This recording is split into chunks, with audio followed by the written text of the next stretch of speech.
لا يكلف الله نفسا إلا وسعها لها ما كسبت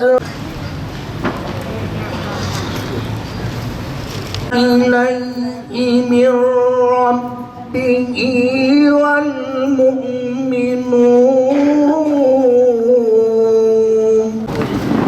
أعوذ بالله من الشيطان الرجيم.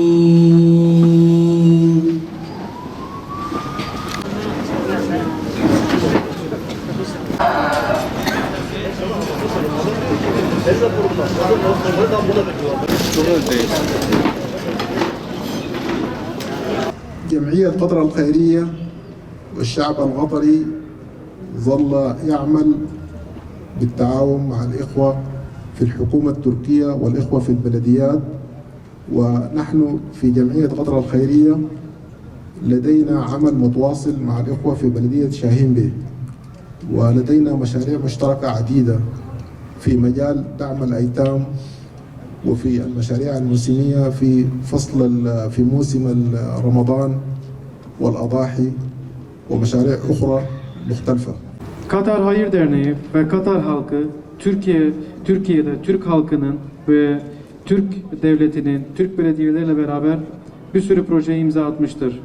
2015 yılından bu yana sezonluk projenin yanı sıra Türkiye genelinde Türk ve Suriyeli kardeşlerimize yönelik yetimlere, engellilere ve savunmazlara yönelik projeler başta olmak üzere birçok projeye destek vermiştir. Kurban projelerini ve iftar programlarını ve bu gibi diğer projelerimizi özellikle Şahinbey Belediyesi ile beraber yürütmekteyiz. Biz bu töreni Cuma günü yapacaktık. Şehir dışında olduğumuz için bugün erteledik.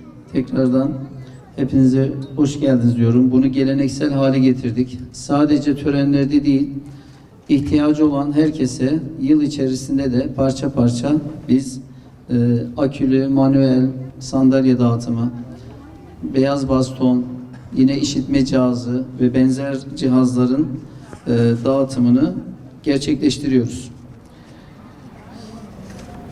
Bugün itibariyle 136 adet dağıtıyoruz ama yıl içerisinde baktığımızda 300'ü geçti dağıttığımız akülü manuel sandalye sayısı. Göreve geldiğimiz günden itibaren de şu ana kadar 2762 adet akülü ve manuel sandalye dağıtmışız. Biz bunu neden dağıtıyoruz? Daha önce hatırlarsınız hepiniz, bir mavi kapak diye bir şey vardı. Engelliler gidecek, mavi kapak toplayacak, biriktirecek çuval çuval. Ondan sonra onu getirecek, onun karşılığında bir sandalye alacak. Ya düşünsenize, zaten engelli, bunu nereden bulacak, toplayacak, nasıl yapacak? Yani eziyet üzerine eziyet. Sosyal devlet olmanın gereği bu engelli kardeşlerimize sahip çıkmak. Sayın Cumhurbaşkanımız göreve başladıktan sonra biliyorsunuz Türkiye'de bunun yasası da çıktı. Engellilere bakım da çıktı, bakım aylığı da çıktı, engellilere maaş da çıktı. Onların atamaları, kamuda çalışmaları ki geçen hafta Cuma günü yine İstanbul'da Sayın Cumhurbaşkanımızın katılımıyla engelli öğretmenlerin kura çekimi gerçekleştirildi.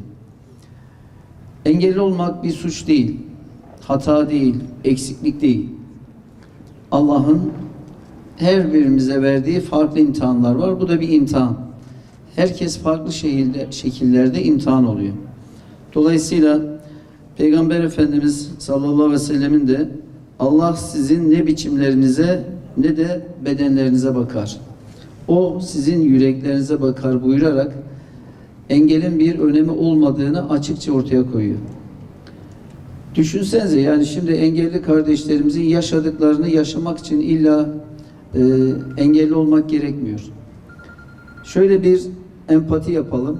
Gözümüzü kapatalım. Şöyle 10 adım, 20 adım yürümeye çalışalım.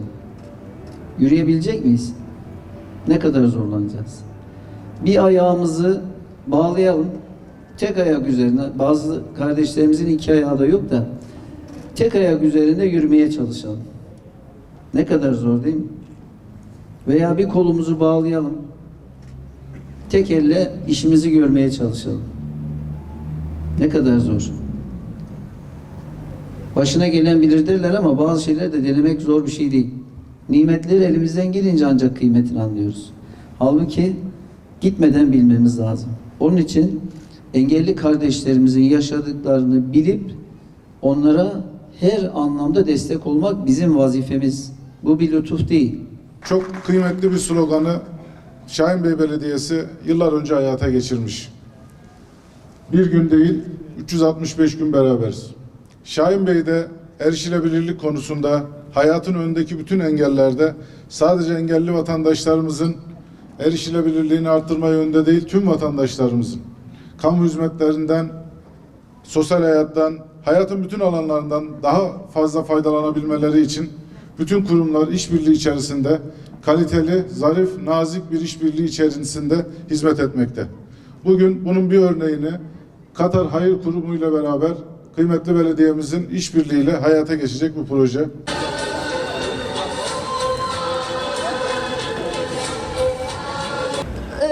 Bu benim elim ayağım. Bunu aldığım için çok mutluyum. Kazasız belasız kullan. Çok sıkıntı çektim. Allah Mehmet Tamuzor Başkan'dan razı olsun. Yani çok dua ediyorum yani. O kadar ki dua ediyorum. Her zaman dualarında yani. Her zaman.